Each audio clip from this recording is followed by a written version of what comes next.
எங்கள் வீட்டுக்காரவங்க மார்க்கெட் போனால் லிவர் வாங்கிட்டு வந்துடுறாரு.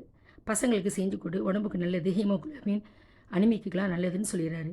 நானும் செஞ்சு கொடுத்தா சாப்பிட்றதில்ல, ஏதாவது லொட்டு லுசுக்கு சொல்கிறது. நானும் விடுறதே இல்லைங்க. எப்படியாவது விதவிதமாக அவங்கள செஞ்சு சாப்பிட வைக்கணும், உடம்புக்கு நல்லதுன்னு செஞ்சு கொடுப்பேன். இருந்தாலும் குறை சொல்லிட்டு தான் இருப்பாங்க. இந்த முறை தவா லிவர் ஃப்ரை, இது பாகிஸ்தானி ஸ்ட்ரீட் ஃபுட்டாங்க. ரொம்ப ஒரு ஃபேமஸான ஃபுட்டாக. அங்கே போகிறவங்க இது சாப்பிடாம வரவே மாட்டாங்களாம், அவ்வளோ டேஸ்ட்டாக இருக்குமாங்க. ஒரே தவாலே பண்ணிடலாமா, வித்தின் 20 மினிட்ஸில் முடிஞ்சிருமா.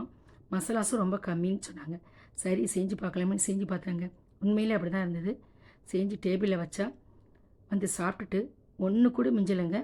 சாப்பிட்டாங்க. எப்படிம்மா இது இவ்வளோ டேஸ்ட்டாக இருக்குது, அந்த லிவருடைய வாசனையே இல்லையம்மா, இனிமேல் இப்படியே பண்ணுங்க நாங்கள் சாப்பிடுன்னு சொல்லிட்டாங்க. அப்பாடா, நிம்மதி, ஒரு விடிவு காலம் கிடச்சிருச்சுன்னு சந்தோஷப்பட்டேன். உங்கள் வீட்டில் எப்படிங்க, நீங்களும் தெரிவிங்க.